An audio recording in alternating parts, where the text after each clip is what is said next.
ஆதியாகமம் 27ஆம் அதிகாரம். ஈசாக்கு முதிர்வயதானதினால் அவன் கண்கள் இருளடைந்து பார்வையற்று போன போது அவன் தன் மூத்த குமாரனாகிய ஏசாவை அழைத்து, என் மகனே என்றான். அவன், இதோ இருக்கிறேன் என்றான். அப்பொழுது அவன், நான் முதிர்வயதானேன், என் மரணம் இன்ன நாளில் என்று அறியேன். ஆகையால் நீ உன் ஆயுதங்களாகிய உன் நம்பரா தோணியையும் உன் வில்லையும் எடுத்துக்கொண்டு வனத்துக்கு போய் எனக்காக வேட்டையாடி அதை எனக்கு பிரியமாயிருக்கிற ருசியுள்ள பதார்த்தங்களாக சமைத்து நான் புசிக்கவும், நான் மரணம் அடையும் முன்னே என் ஆத்துமா உன்னை ஆசீர்வதிக்கவும் என்னிடத்தில் கொண்டு வா என்றான். ஈசாக்கு தன் குமாரனாகிய ஏசாவோடு பேசுகையில் ரெபேக்காள் கேட்டுக்கொண்டிருந்தாள். ஏசா வேட்டையாடி கொண்டு வரும்படி வனத்துக்கு போனான். அப்பொழுது ரெபேக்காள் தன் குமாரனாகிய யாக்கோபை நோக்கி, உன் தகப்பன் உன் சகோதரனாகிய ஏசாவை அழைத்து, நான் புசித்து எனக்கு மரணம் வரும் முன்னே கர்த்தரை முன்னிட்டு உன்னை ஆசீர்வதிக்கும்படி நீ எனக்காக வேட்டையாடி அதை எனக்கு ருசியுள்ள பதார்த்தங்களாக சமைத்து கொண்டு வா என்று சொல்ல கேட்டேன். ஆகையால் என் மகனே, என் சொல்லை கேட்டு நான் உனக்கு கற்பிக்கிறபடி செய். நீ ஆட்டு மந்தைக்கு போய் 2 நல்ல வெள்ளாட்டு குட்டிகளை கொண்டு வா. நான் அவைகளை உன் தகப்பனுக்கு பிரியமானபடி ருசியுள்ள பதார்த்தங்களாக சமைப்பேன்.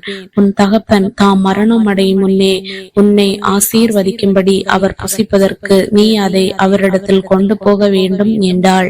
அதற்கு யாக்கோபு தன் தாயாகிய ரெபேக்காளை நோக்கி, என் சகோதரனாகிய ஏசா ரோமம் மிகுந்தவன், நான் ரோமம் இல்லாதவன். ஒருவேளை என் தகப்பன் என்னை தடவி பார்ப்பார். அப்பொழுது நான் அவருக்கு எத்தனாய் காணப்பட்டு என் மேல் ஆசீர்வாதத்தை அல்ல சாபத்தை வரப்பண்ணிக் கொள்வேனே என்றான். அதற்கு அவன் தாய், என் மகனே, உன்மேல் வரும் சாபம் என்மேல் வரட்டும். என் சொல்லை மாத்திரம் கேட்டு நீ போய் அவைகளை என்னிடத்தில் கொண்டு வா என்றாள். அவன் போய் அவைகளை பிடித்து தன் தாயினிடத்தில் கொண்டு வந்தான். அவனுடைய தாய் அவன் தகப்பனுக்கு பிரியமானபடி ருசியுள்ள பதார்த்தங்களை சமைத்தாள். பின்பு ரெபேக்காள் வீட்டிலே தன்னிடத்தில் இருந்த தன் மூத்த மகனாகிய ஏசாவின் நல்ல வஸ்திரங்களை எடுத்து தன் இளைய மகனாகிய யாக்கோபுக்கு உடுத்தி வெள்ளாட்டு குட்டிகளின் தோலை அவன் கைகளிலேயும் ரோமம் இல்லாத அவன் கழுத்திலேயும் போட்டு தான் சமைத்த ருசியுள்ள பதார்த்தங்களையும் அப்பங்களையும் தன் குமாரனாகிய யாக்கோபின் கையிலே கொடுத்தாள்.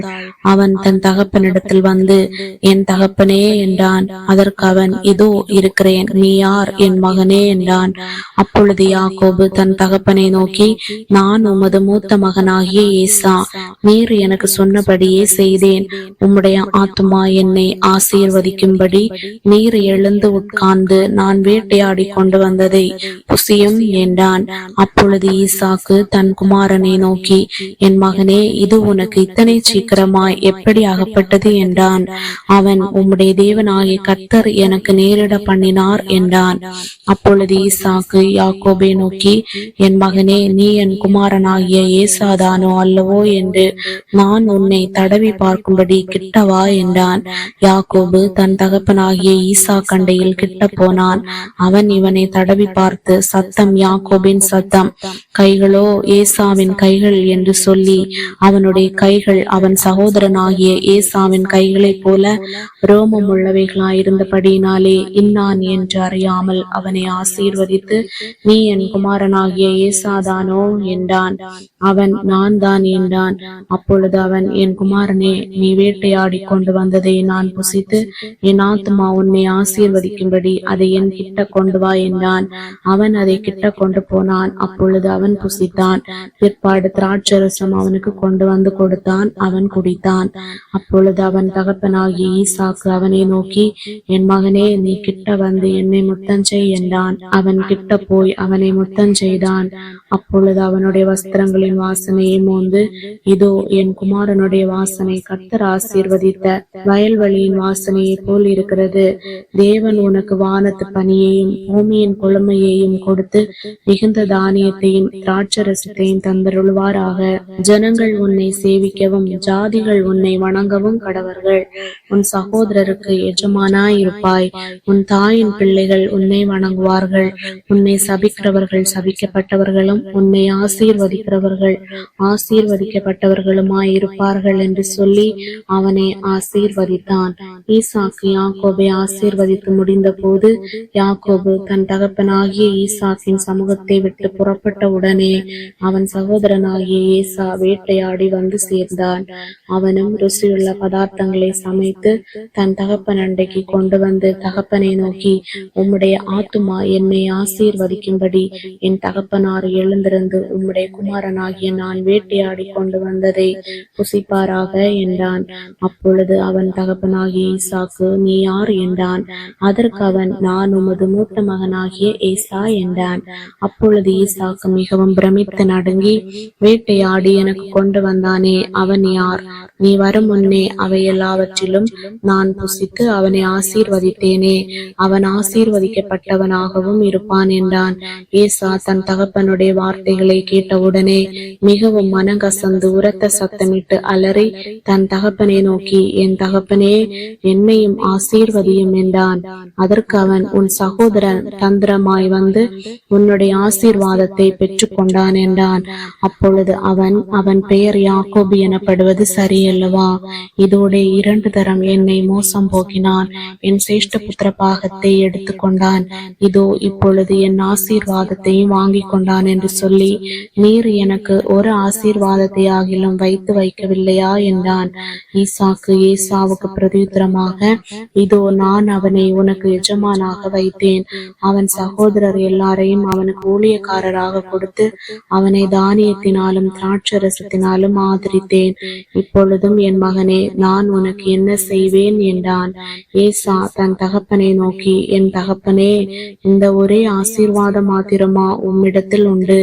என் தகப்பனே, என்னையும் ஆசீர்வதியும் என்று சொல்லி ஏசா சத்தமிட்டு அழுதான். அப்பொழுது அவன் தகப்பனாகிய ஈசாக்கு அவனுக்கு பிரதியுத்தரமாக, உன் வாசஸ்தலம் பூமியின் சாரத்தோடும் உயர வானத்திலிருந்து இறங்கும் பனியோடும் இருக்கும். உன் பட்டயத்தினாலே நீ பிழைத்து உன் சகோதரனை சேவிப்பாய். நீ மேற்கொள்ளும் காலம் வரும்போதோ உன் கழுத்தில் இருக்கிற அவனுடைய நுகத்தடியை முறித்து போடுவாய் என்றான்.